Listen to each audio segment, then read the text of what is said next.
Hello guys, welcome back to my channel. It's your girl Mimi. Today I have an interesting one for you. Stitch braids. Yeah. So on this one I have 6 straight box stitches. So yeah, I'm going to be braiding the one that is considered the most difficult, which is usually really close to the ears. So I'm going to show you how exactly to achieve that. Stay tuned guys. Do not forget to like and subscribe. So here is my product. I use the pure knit braid jam, and I am simply going to apply this product on both sides of my part. So once you apply your product, you then use a rat tail comb and comb out precisely. So you see the application of your jam and combing out the hair, very important. Do not compromise on that. Right after that, I'm going to be leaving out some hair for her edges. This is totally optional, so depending on your preference, you may or may not leave out hair. So the next step is really important. So using the edge brush, I'm going to be making like a clean swoop, a mold, whatever it is you choose to call it. But yes, I'm going to slick it down in front. This gives it a very nice and neat finish.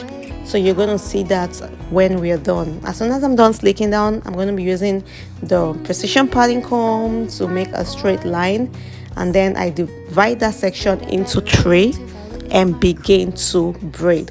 So you will notice that I'll braid about twice. You could braid once and then you feed in your hair. So with stitch braids, you have to note that the amount of hair you feed in is very important, guys. The lesser hair you use, the more natural your stitch braids will look. So avoid using so much hair. So I feed in hair and then I draw my line and pull. Guys, I really cannot describe this process. I'll just advise that you watch this video really closely. So I'm going to be repeating this over and over. That is what stitch braid is about, precision. So you take your time and you pull the hair to you. You can see me pinching on the hair with my thumb and my index, and then making the parts and then holding down and repeating the same process for the other parts. So how to maneuver this particular braid that is close to the ear is that the stitches on your left should be a little fatter or bigger than the ones really close to the ears. So you can see I am picking up lesser parts or lesser hair on the right than I am doing on the left. Yeah, so you see I'm going to do that now. I took in like really small bits of hair compared to the amount I am taking from the other side. So the whole time, make sure your hand is centralized. Your hand is in the middle, right in the middle. It's not to your left, it's not to your right. So you see me holding down the hair right there in the middle, holding it down, and then pulling the hair from the right and from the neck and from the left, towards me. And instead of my hands going to the left or to the right, I am pulling the hair to come to me rather than, go to the hair, if you get what I mean. So guys, you do this, keep it up like this, and you'll find out that your stitch braids or your stitches are nice and slick. So as you go, you should note if you need to add more products. You should. If you do not need more products, that is also fine. But with stitch braids though, we are usually not stingy with the products. Products. So it's all about your product and your grip. Holding on tight while pulling the hair and then adding the products, and then how much hair you use. So to be precise, I added 3 feeds at the beginning, and I did not add for a long time, but you saw that I just added another one. So this will be the fourth piece of hair I'm going to be feeding in. But that is also because this part of the head is usually thinner, and then it just needs a little bit more hair added.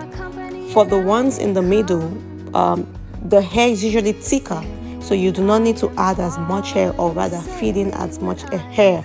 So as you get towards the end, you might actually need to feed in more hair so that your braids are not like, tiny or scrawny looking at the ends. So I'm just gonna keep on creating my stitches as I braid down. So I believe I got past the most difficult parts, which is usually right behind the ears. So I'm past that, thank God. So you can see that right now I'm consistently feeding in hair. This is because first I wanted to match the rest of the braids. Second of all, I really do not want it, skinny at the ends. I'm simply going to braid down. So as I get towards the last stitch, you're going to see that I will be pulling her hair up towards me. So I'm not going to like braid it down, if you know what I mean. So I'm going to stay where I am and then pull the hair to meet me. You see what I just did there? So yeah, this is going to allow her be able to move her head around. So when you braid your hair and it's so tight around there and you really cannot move your hair around, and then you end up having like little bumps and all that. Yeah, so this is to prevent all that. So guys, I'm simply going to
pin it because it has